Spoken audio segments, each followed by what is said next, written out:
방송에서 제공하는 투자 정보는 투자 판단에 대한 조언입니다. 방송에서 제공하는 주식의 가치, 가격 상승 및 가격 하락에 대해서는 방송사에서 보장하지 않습니다. 이 시각 헤드라인 뉴스입니다. 9월 경상수지가 사상 최대를 기록하며 67개월 연속 흑자 행진을 이어갔습니다. 한국은행은 9월 경상수지가 역대 최대인 122억 1천만 달러 흑자를 기록하며 2012년 3월 이후 67개월 연속 흑자를 이어갔다고 밝혔습니다. 서비스 수지 악화에도 상품 수지 개선으로 흑자폭은 한 달 전보다 2배 이상 늘었고 1년 전과 비교해서도 큰 폭으로 확대됐습니다. 미국 중앙은행 연방준비제도의 차기 의장에 제롬 파월 연준 이사가 지명됐습니다. 변호사 출신의 경제학 학위도 없지만 금융권은 물론 재무부 근무 경력을 갖춘 파월 이사는 옐런 의장처럼 비둘기파에 속합니다. 그래서 시장에서는 파월 체제가 들어서면 기존 통화 정책이 유지되면서 금융 규제는 한결 완화될 것으로 기대하고 있고 통화 긴축 정책은 지금처럼 점진적 기조가 유지될 것으로 보입니다. 또 금융 규제는 완화 쪽으로 흐를 것이라는 전망이 많습니다. 고령층을 중심으로 비정규직 근로자가 빠르게 늘며 전체 비정규직 근로자가 650만 명을 넘어섰습니다. 통계청이 발표한 올해 8월 근로 형태별 부가조사 결과를 보면 전체 비정규직 근로자는 1년 전보다 9만 8천 명 증가한 654만 2천 명으로 나타났습니다. 전체 임금 근로자 가운데 비정규직 비중은 32.9%로 1년 전보다 0.1%포인트 올랐습니다. 나이별로 보면 비정규직 5명 가운데 1명 이상이 60세 이상인데 1년 전 대비 증가율도 4.7%로 가장 높습니다. 삼성전자가 세계 스마트폰 시장에서 20%가 넘는 점유율을 유지하며 3분기 연속 선두를 지켰습니다. 시장 조사업체 스트래티지 애널리스트 조사 결과 올 3분기 삼성전자 스마트폰 출하량은 8,340만 대로 점유율 21.2%를 기록해 세계 1위를 차지했습니다. 애플의 점유율은 11.9%로 2위, 이어 중국 화웨이가 9.9%로 3위에 랭크됐습니다.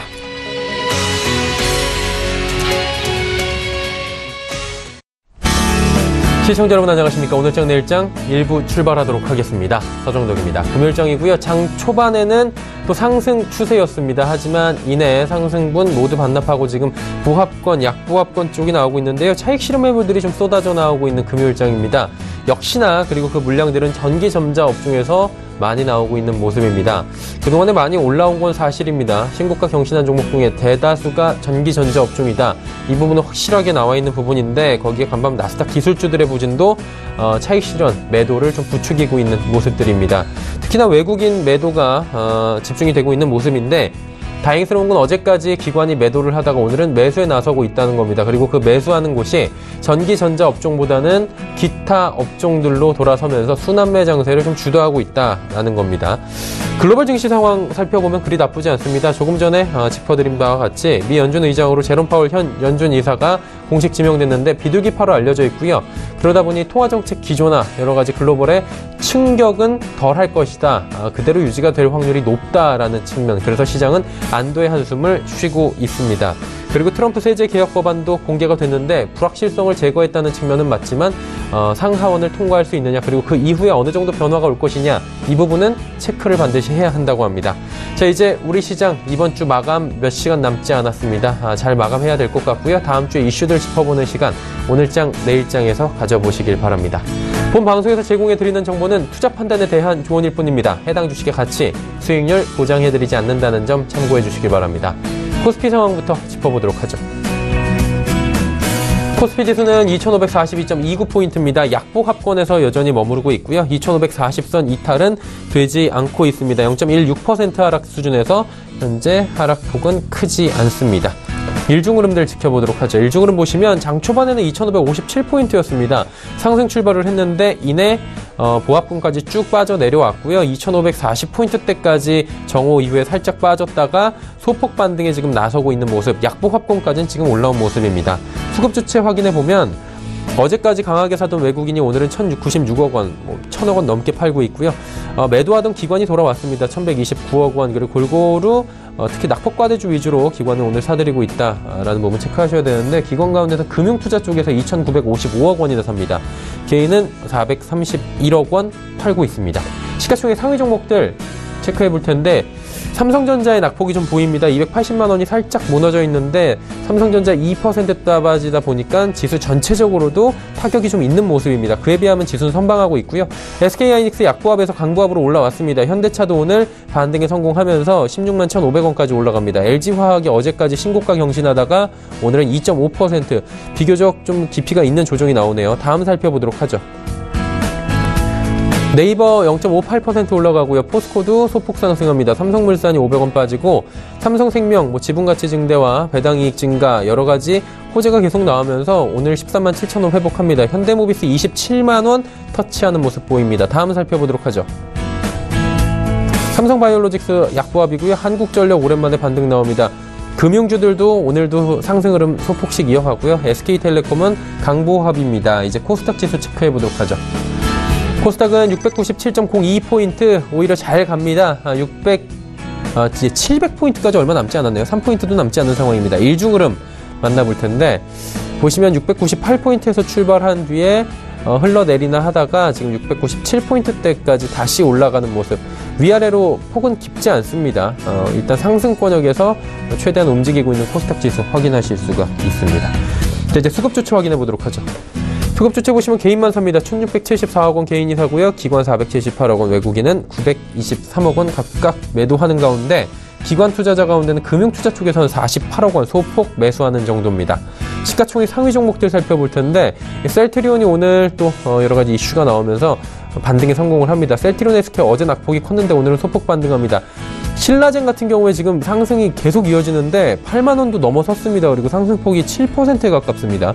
CJENM은 8만 원 초반까지 내려왔고요. 반대로 로에는 1,500원 반등하는 모습입니다. 다음 살펴보도록 하죠. 메디톡스가 4.05% 올라가면서 41만 8천 원대 회복했고요. 바이로메드 약보합, 코미팜은 1.3% 상승, 제약바이오주들이 오늘 선별적 움직임이 좀 나옵니다. SK머티리얼즈 어제까지 올라가다가 오늘 소폭 하락합니다. 휴젤도 0.94% 올라갑니다. 다음 살펴보도록 하죠. 파라다이스 오름세 이어가고요. 포스코캠텍 어제 좀 올라가다가 전기차 이슈로 오늘 또 빠집니다. 포스코캠텍 같은 경우 급등락이 지금 많이 눈에 띕니다. 펄어비스도 3%의 하락. 컴투스가 1.33% 조정 나오고요. 서울반도체는 소폭 상승하는 모습 보입니다. 원달러 환율의 흐름 짚어보도록 하겠습니다. 약보합인데요. 이런 20전 정도 하락하면서 1113원대에서 움직입니다. 국내 양증시 흐름 여기까지 살펴보도록 하겠습니다.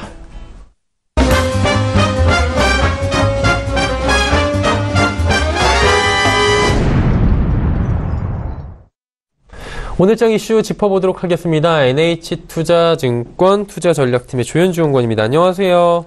네, 안녕하세요. 글로벌 이슈부터 먼저 체크를 해봐야 될 것 같은데요. 미국 쪽에서 이제 연준 의장이 지명이 됐습니다. 일단 전화를 받았다 해서 지명이 확실하게 된 것 같은데, 제롬 파월 이사가 공식 지명이 된 상황입니다. 그리고 영국 쪽은 영란은행이 금리 인상이 되지 않을까라고 봤는데 금리 인상이 됐고요. 이 부분 좀 짚어주시겠습니까? 네, 일단 오늘 시장에서 좀 영향을 미칠 만한 변수들이 글로벌리 좀 작용을 했는데요. 미국이랑 영국 쪽에서 좀 이벤트가 있었습니다. 먼저 미국 같은 경우는 두 가지가 좀 있었는데요. 하나는 세제개혁 법안이 처음으로 좀 발의가 됐고요. 두 번째는 제롬 파월이 이제 차기 연준 의장으로 지명이 되었습니다. 먼저 세제개혁 법안부터 좀 말씀을 드리면요. 하원에서 이제 공식적으로 법안을 상정시켰다라고 보실 수 있고요.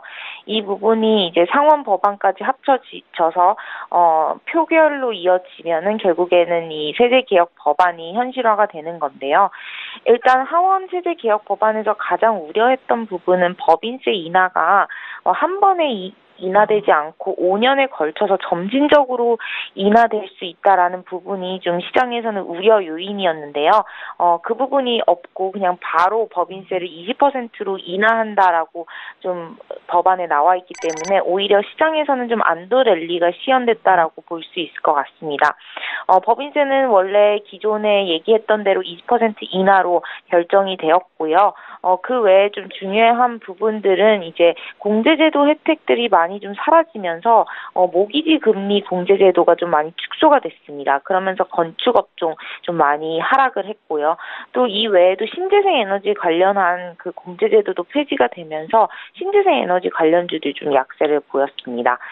전체적으로 이 법인세 인하에 따른 효과를 가장 크게 볼 수 있는 업종은 아무래도 법인세율이 높은 IT랑 금융, 그리고 송환세 인하에 따른 혜택을 볼 수 있는 IT, 제약바이오 이런 쪽들이 좀 긍정적으로 평가가 되면서 IT, 금융, 건강관리 이런 업종들의 수혜가 좀 예상되는 상황입니다. 그 외에도 이제 페드의 차기 의장으로 제롬 파웰이 지명이 됐는데요. 사실 제롬 파웰 같은 경우는 금융 규제 완화를 계속해서 주장하고 있었던 사람이었고 또 금리 인상 스케줄에 대해서는 비둘기파적인 스탠스였기 때문에 제넷 옐런 의장의 그 스케줄과 크게 다른 점이 없다라고 봤을 때 오히려 주식시장 입장에서는 호재로 좀 작용을 한 것 같습니다. 특히 금융 규제 완화 기대감에 어제 새벽 금융주들 좀 크게 올랐고요. 미국은 좀 긍정적이었던 뉴스들이 많았던 반면에 영국 같은 경우는 기준금리를 인상하면서 조금 걱정되는 부분들이 있었는데요. 일단 현행 0.25%에서 0.5%로 인상을 하였습니다. 사실 이번 금리 인상 같은 경우는 2007년 이후 10년 만에 처음 단행되는 거고요. 또 브렉시트 이후에 역대 최저치였던 0.25% 금리를 가지고 있었기 때문에 한 번 정도 인상하는 거는 정상화 과정이다라고 좀 볼 수가 있을 것 같습니다. 최근에 영국 경제 성장률 예상보다 좀 저조하게 진행되고 있기 때문에 급진적으로 긴축을 좀 빠르게 가져가기는 어려울 것 같고요. 저희는 내년에 한 번 정도의 추가 금리 인상 가능성 보고 있습니다. 네. 다음 주 이제 이벤트들 저희가 짚어봐야 될 것 같은데 굵직굵직한 것들이 좀 있다라고 들었습니다. 그 이야기와 함께 전략 어떻게 들고 가면 좋을지 들어볼까요? 네, 일단 다음 주는 가장 중요한 이슈가 트럼프 대통령의 방한 이슈인 것 같습니다. 11월 7일 오는데요. 이때 이제 국회 연설이라든가 정상회담에서 한미 FTA 개정 문제나 아니면 방위비 증액 같은 부분들을 좀 언급할 가능성이 있기 때문에 오히려 변동성 확대 요인으로 좀 볼 수는 있을 것 같습니다. 사실 트럼프 대통령의 아시아 순방 목적은 대북 고립 정책에 대한 글로벌 공조화이기 때문에 사실 대북 정책에 대한 한미 동맹 강화를 좀 강조할 것 같긴 한데요. 이 와중에 이제 한미 FTA에 대한 문제를 얼마나 심도 있게 얘기할지가 좀 큰 변수인 것 같습니다. 일단 대북 정책에 따른 그런 고립 정책에 강요하는 부분은 다소 시간이 걸린다는 점에서 지정학적 리스크를 다시 올릴 만한 악재 요인은 좀 아닌 것 같고요. 다만 중국이 협조가 좀 원활하지 않을 경우에는 이러한 불화가 좀 한국에 미칠 수 있기 때문에 그 부분은 좀 염두에 두어야 된다라고 생각을 하고 있습니다. 그래서 전체적으로 한미 FTA 문제라든가 아니면 대북 정책에 대한 압박 정책 이런 것들이 다음 주에는 좀 변수로 작용을 할 수 있을 것 같은데요. 사실 이 부분들이 크게 돌발 악재로 작용하지 않는다면 다음 주는 중국 강군제가 있기 때문에 오히려 한중 관계 개선에 따른 중국 관련 소비주들의 센티먼트가 좀 좋아질 수 있는 시기인 것 같습니다. 그래서 11월 11일 강군제를 앞두고 2017년 강군제 당일에 알리바바 매출이 전년 대비해서 한 24% 증가할 것이라고 전망이 되거든요. 그래서 그런 부분에서 이렇게 매출이 확대되는 현 상황에서 한국 화장품, 백화점, 면세점, 온라인 쇼핑몰 이런 유통업계들의 프로모션이 좀 확대되고 있기 때문에 수혜가 한국 쪽으로도 있을 수 있다라고 보고 있습니다. 그래서 저희는 관련주들 화장품, 유통, 음식료, 미디어 업종에 좀 주목하시기를 추천드리고 있습니다. 네, 다음 주 전략 그리고 이슈들까지 짚어주셨습니다. 오늘 말씀 감사합니다. 네, 감사합니다. NH투자증권 투자전략팀의 조현주 연구원이었고요. 이슈 칼럼 바로 이어갑니다.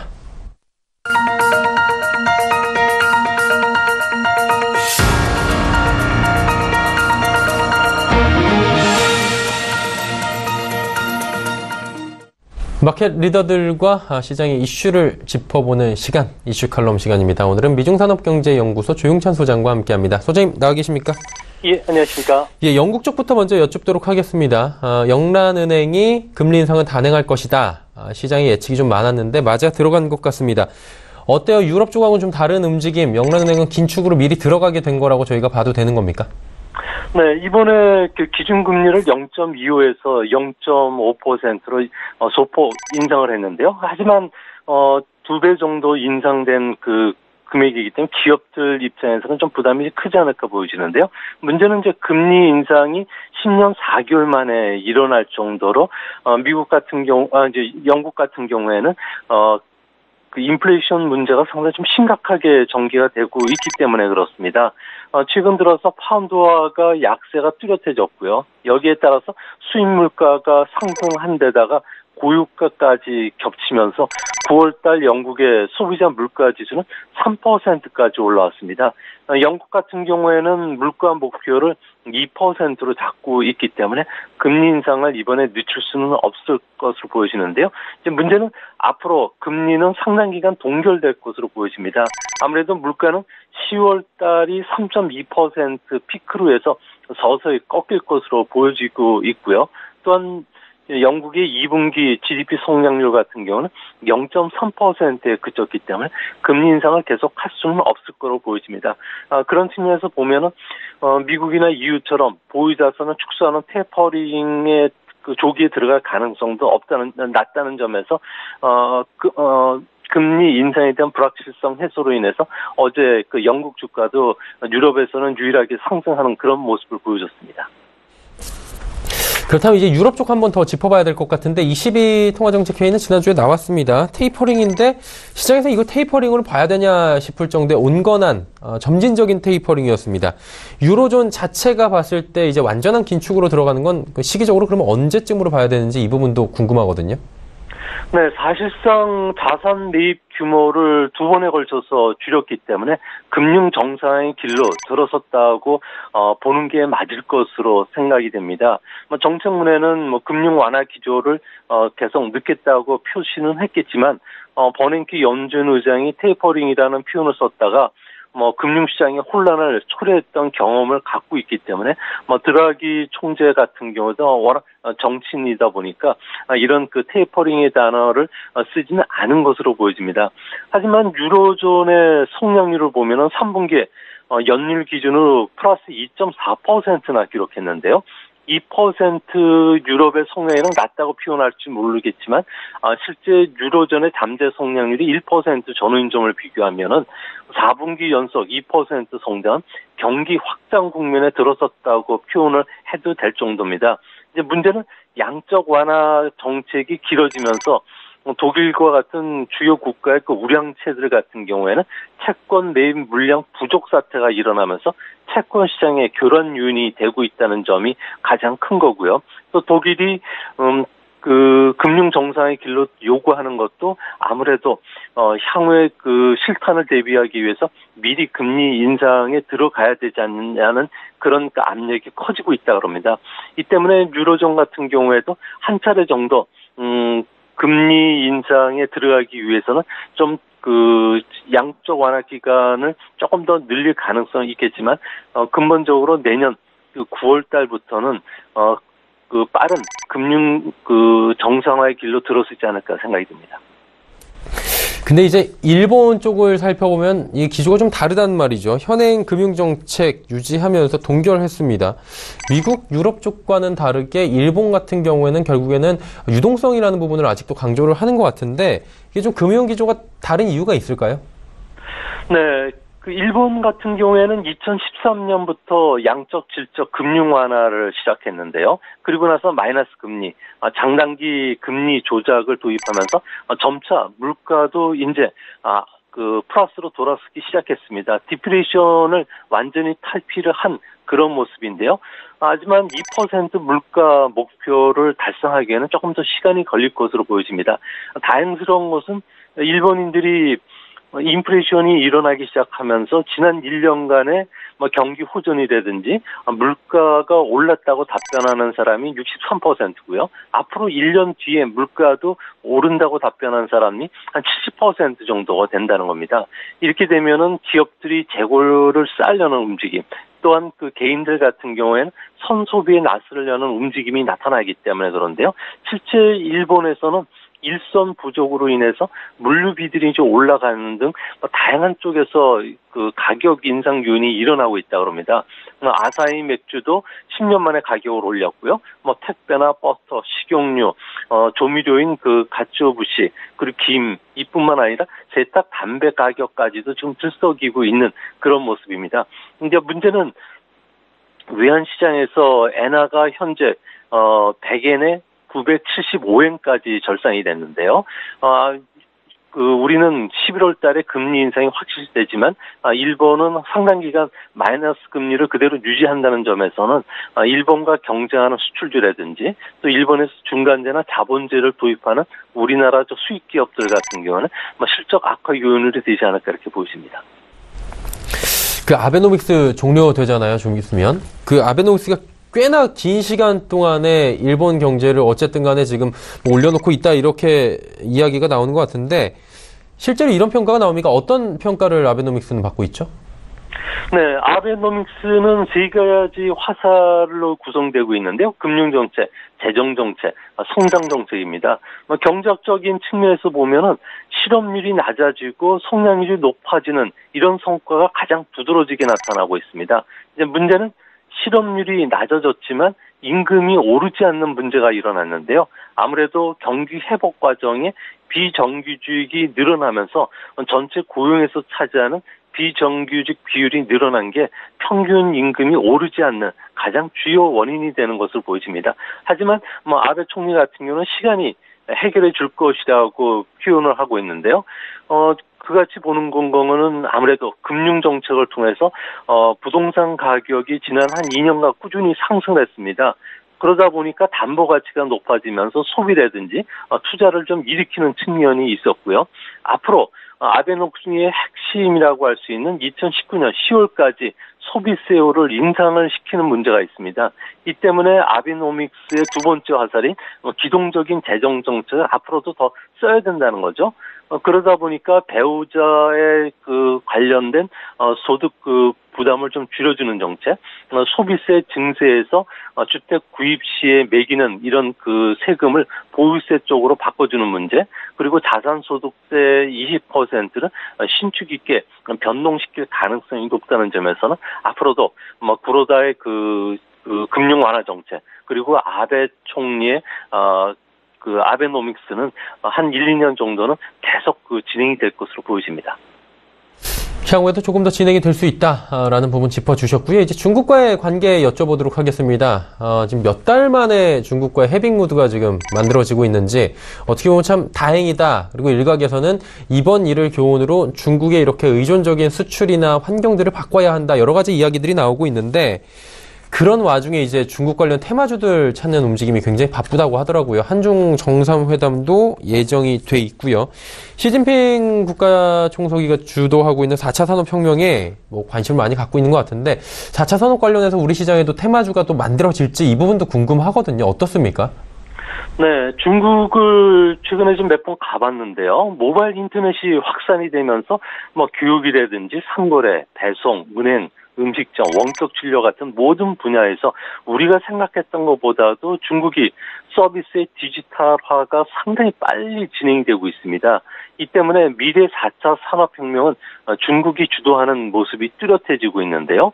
이런 4차 산업혁명을 주도하는 세력들은 80년대생인 빠링 하오라는 젊은 인재들이 벤처 정신뿐만 아니라 13억의 중국의 소비시장, 그리고 또 치열하게 경쟁 환경에서 터득해온 본능에 따라서 환상적인 제품이라든지 서비스들이 지금 많이 나오고 있습니다. 이 때문에 중국 젊은이들 같은 경우에는 스피드라든지 유연성에서 우리나라보다 훨씬 앞서 있는데요.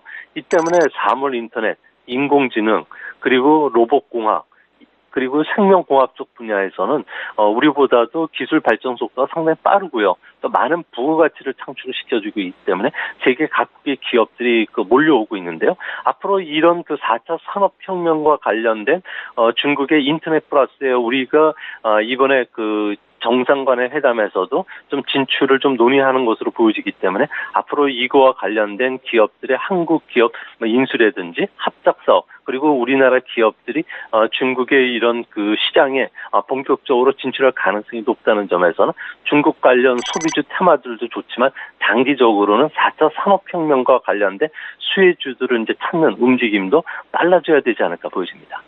네. 그럼 이제 중국에 갔다 오시고 이제 워낙에 뭐 전문가시니까 중국 기업들이 4차 산업을 이끌고 있는 그런 또 특정 기업들이 있을 것 같고요. 그곳에서 봐서 우리나라에 또 수혜가 예상되는 업종이나 뭐 이런 부분이 있을 것 같아요. 이 부분 한번 짚어주시겠습니까? 네, 우리나라 같은 경우에도 QR코드 인식하는 이런 비즈니스들이 상당히 빠른데요. 중국 같은 경우에는 알리바바가 주도를 해가지고 현재 실물 화폐를 완전히 대체하는 그런 모습입니다. 결제, 송금, 투자, 심지어 팁도 줄 수 있고요. 음식점에서 어느 식당이든지 간에 주문할 때 테이블에 앉아서 QR코드로 인식하면 바로 주문이 나올 정도입니다. 이뿐만 아니라 중국인들의 8억 8천만 명은 아침에 눈을 뜨면은 텐센트에서 제공하는 메신저 서비스 위챗을 통해서 개인화된 뉴스들을 항상 읽게 되고요. 출근길에는 중국판 우버인 띠지 추칭을 웹을 통해서 택시를 잡아서 회사도 가게 되고요. 또 저녁 시간에는 식사할 때 디엠핑을 쓰고 영화를 볼 때는 웨이피아워를 통해서 예약이 되는데요. 이 때문에 텐센트가 중국에서는 구글, 페이스북, 아마존, 우버, 에어비앤비 같은 거를 모두 합친 정도의 그 시장을 갖고 있습니다. 이 때문에 앞으로 이 시장에 뛰어드는 기업과 한국 기업들이 합작하는 기업을 주목하셔야 되는데요. 메이디 그룹이라든지 샤오미, 화웨이, 하이센스, 차이나 유니콘 등과 관련해서 한국 기업이 많이 지수적인 참여를 하고 있기 때문에 이런 기업이 나중에 수혜를 받지 않을까 보여지고요.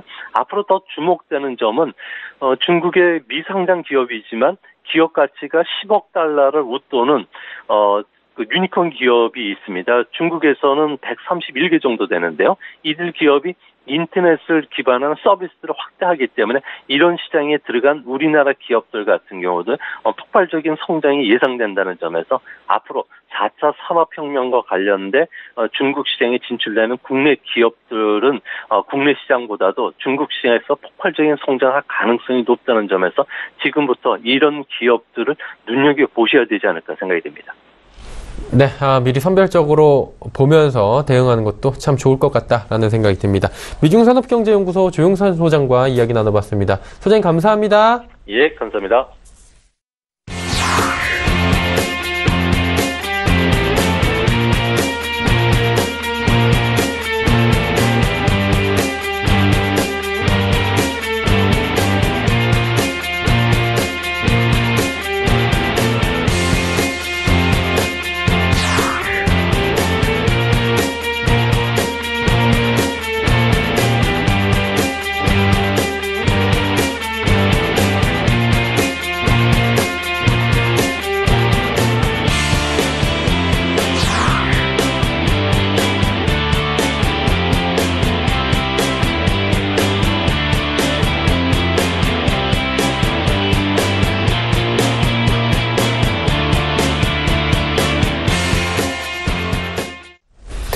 오늘장 내일장 1부 함께 하셨습니다. 잠시 뒤 2부 예고해드립니다. 라이브 매매타임 많은 종목 짚어보는 시간이죠. 그리고 여러분의 종목 상담까지 이어지는 시간 준비가 되어 있습니다.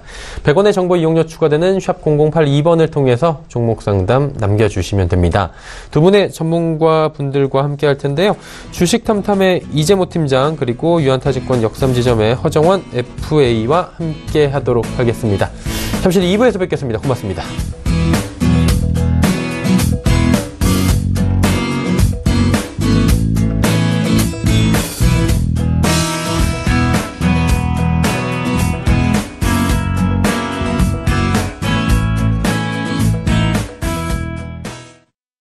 본 방송에서 제공하는 투자 정보는 투자 판단에 대한 조언입니다. 방송에서 제공하는 주식의 가치, 가격 상승 및 가격 하락에 대해서는 방송사에서 보장하지 않습니다.